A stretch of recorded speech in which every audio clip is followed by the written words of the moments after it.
Au sein de la fédération, on a plusieurs services, donc le service performance, le service préparation physique et bien entendu le service des entraîneurs, donc, qui est regroupé en une seule et même direction, à la direction sportive.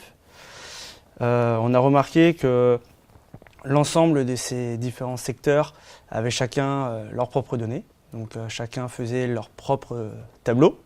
Donc, on avait par exemple la préparation physique qui faisait leur propre charge de travail par rapport à leurs différents plannings et demandes des entraîneurs. Les entraîneurs, à l'aide des analystes les analyses vidéo et les analyses de performance, découpaient les matchs et analysaient du coup les statistiques en match, comme les possessions, les ballons perdus ou les plaquages.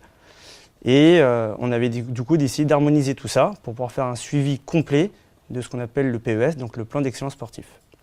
La direction sportive a fait le choix de développer son propre logiciel métier qui regroupait du coup tous les différents secteurs que j'ai décrits précédemment.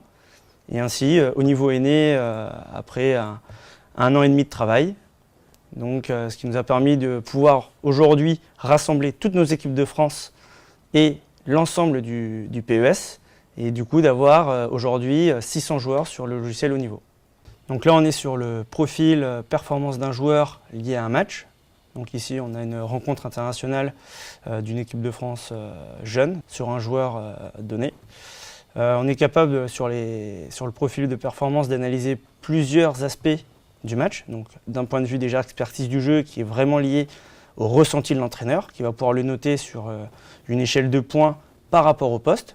Derrière, on va avoir un aspect très technique, où on va avoir du coup toutes les spécificités que découpe un analyste de performance. Donc on va avoir les porteurs de balles, les plaquages, toutes les statistiques vraiment liées aux joueurs sur un match.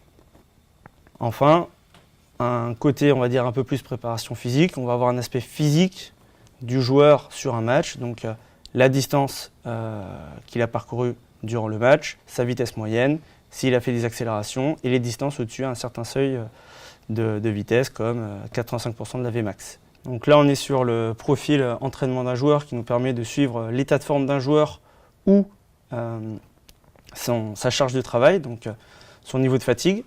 Donc nous avons dans la semaine différents questionnaires et ce qu'on appelle suivi état de forme, où on va regarder le poids, différents critères sur son état de forme, s'il a un ressenti bien, s'il a bien dormi, si au niveau du haut du corps ou du bas du corps il se sent bien.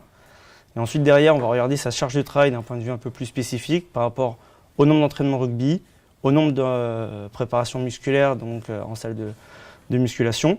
Et ensuite on aura toujours ce suivi plutôt longitudinal sur toutes les données GPS qu'on arrive à recueillir sur l'ensemble des entraînements. Donc du coup avec l'ensemble des variables qu'on recueille par exemple lors des entraînements, nous allons pouvoir du coup calculer l'impact des entraînements sur le joueur et du coup de pouvoir connaître son état de forme et de prédire son état de forme plus tard pour arriver, on va dire, à sa forme optimale pour un match de rugby. Donc nous avons un certain nombre de variables qu'on recueille à l'aide des GPS ou à l'aide de différents petits tests physiques ou de petites prises de sang. Et derrière, on est capable d'avoir un profil d'état de forme et un classement d'état de forme, non aussi bien de notre joueur, mais aussi de l'ensemble de notre groupe sur l'application haut niveau.